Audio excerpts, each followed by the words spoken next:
What's up, house? We are rolling tonight in the worship center. I'm with Jamie Katoff. Hello. Jamie is the best. If you don't know Jamie, you need to know Jamie. She's pretty much the coolest person that I know, hands down. Pretty much I don't know about that, but well, we are excited to be with you tonight, and we're actually entering into a new series called Pressures, and we're going to be talking about some heavy stuff. The next few weeks, we're going to be talking about the things that pressure our lives and tell us what we should be, what we should feel, different areas of those things that we all experience. And tonight, we're going to talk about some heavy stuff. We're going to be talking about anxiety and depression and suicide, and we want to address this just head on, because we believe that this season of COVID has exacerbated that in a lot of ways. And I think if we took a poll and say who's felt heightened anxiety or depression or even suicidal in this time, a lot of people raise their hands, and we want to speak to that tonight. Yeah, absolutely. So I want to start this off. Our church has been going through this passage in Ephesians, and I kind of want to use this verse to frame our conversation, this passage to frame our conversation. This is what the passage is. Ephesians 3:16 through 19. This is what it says. I pray that out of his glorious riches, he may strengthen you with power through his Spirit in your inner being, so that Christ may dwell in your hearts through faith.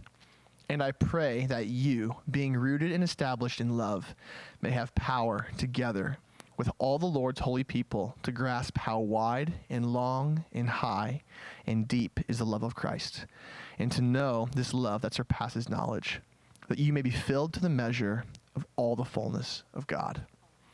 This passage is like super hopeful, right? Yeah, so hopeful. So I mean, even think at the beginning, it says, I pray that out of his glorious riches, you may strengthen you with power through his Spirit in your inner being.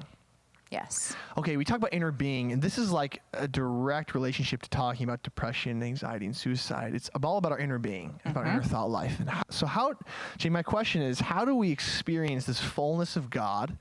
What does it mean to experience God's fullness when we're in these states, when we're in the state of feeling so low or lonely? And you have a story, you have a very powerful story yourself about how this has touched your life. Would you talk about some of the ways that this has shaped your life?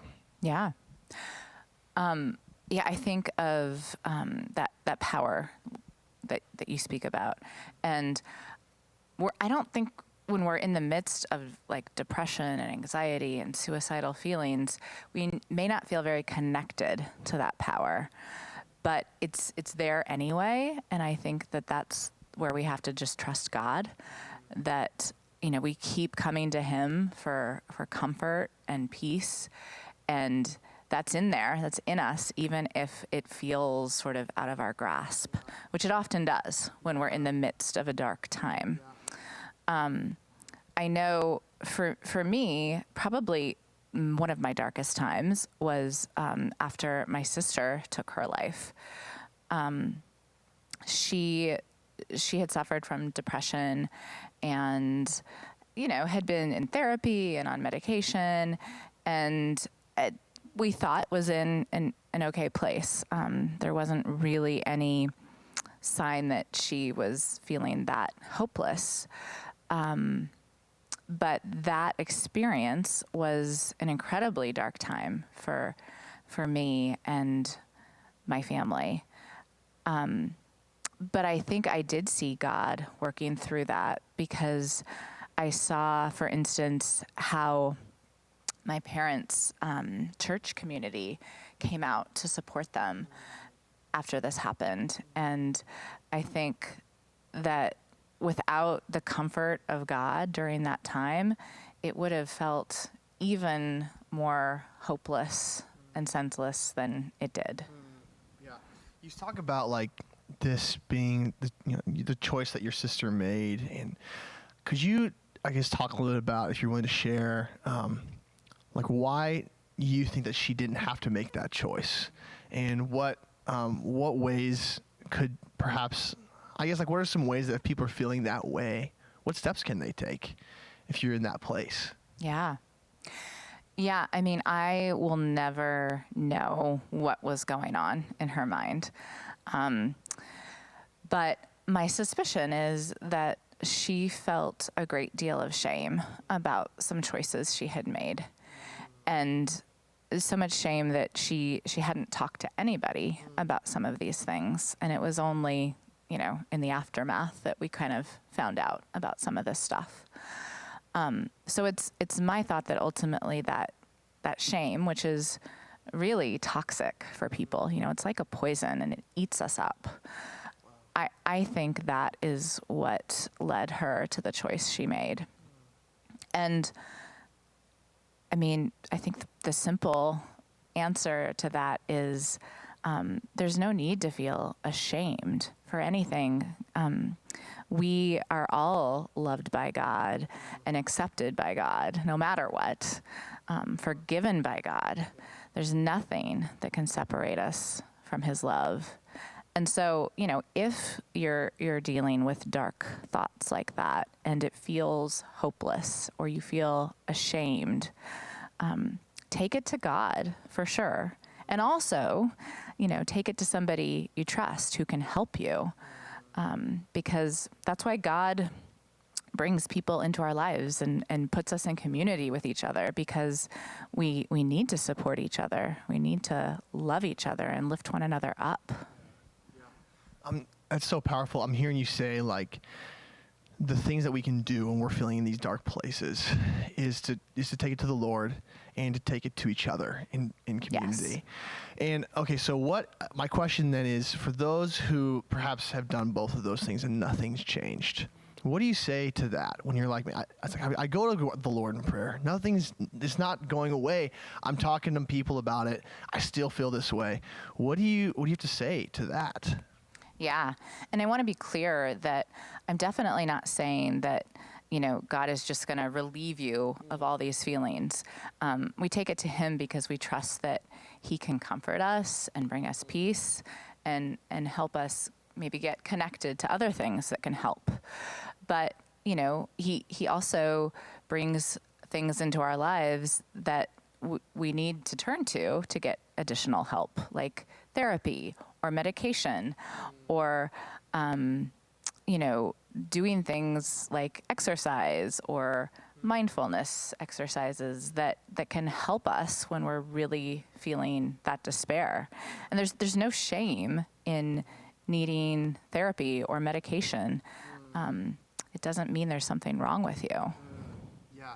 Yeah. Like, I think a lot of times, at least, I've never been somebody I would consider myself chronically depressed or anxious. That's not my story. I've had seasons where life has felt really hard and I don't want to get out of bed in the morning.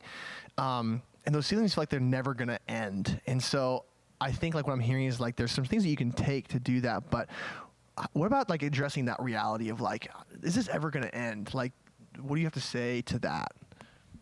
Yeah, and I know what that feels like, when you're in something and you can't see the end, you can't trust that it's going to end. But I have the benefit of a few more years than you. And so I can look back and have the perspective of time and say, each season we go through, whether it's hopeless or really joyful, each of those seasons is temporary and will pass. If you can't feel that truth, that whatever you're going through is temporary, turn to somebody who maybe has that perspective, has been through something similar, and can tell you, like, I promise you, this is going to pass, because it really will. Yeah. Gosh, I think back, like, when I was a teenager and I go through different seasons of my life and I think, this is never going to end. And, like, some of those things were, like, really tough. Some were really good. But it's true. Like, it seems so long. And I think that's such good news to recognize that you will get through this. It will be different. I promise you, and to last through that. And I think that your story, you sharing that, like, that's good news for me to hear that. Like, even when I start to feel low as well. That is so great. Can you talk about, you talked about, like, not feeling shame. I think that's such an important thing, especially when we talk about, like, what does it mean to live in the fullness of God? This passage talks about, like, God's gifted us, he says, the glorious riches to receive his grace and peace for our inner being and the fullness of him. I think shame has a big factor. Can you talk a little bit about, like, what is your perspective then if we're feeling shame? If we're feeling like, man, for whatever reason, I feel guilty for feeling guilty, or I feel bad for feeling bad, I feel anxious for feeling anxious, I feel angry for feeling angry. Why am I so upset all the time? Can you talk about that idea of shame? Yeah. Well, I mean, it's a natural human feeling, right? We're all going to feel that from time to time. But it doesn't serve us at all. It takes us farther away from the people we love. It takes us farther from God. And I think the only antidote to that is being honest about it, talking about it, bringing it into the light, like Jesus talks about, shine a light on the darkness. It's like shine a light on the shame. Wow. Be willing to talk about it. And that is really what dispels it. Oh, that's so good. Yes, I think what I'm hearing you talk about is like, it's like, man, when we come to the Lord, because He's faithful and good, and He is faithful to be with us and to comfort us in these seasons, to know that whatever season we're in, no matter how deep and dark it feels, it will pass. Absolutely. And to also know, like, there's actually some steps that I can take now to help mitigate some of these things. Mm-hmm. When you talk about, you kind of talked about them, would you just reiterate some of those steps? Yeah. Again? Yeah. So definitely talk to somebody that you trust. Bring it to a friend, a mentor, into youth group. Find somebody you can talk to. If you feel like you need more support, seek out therapy. Find a professional space to talk about things. Don't be afraid to ask for medication from your parents, your doctor.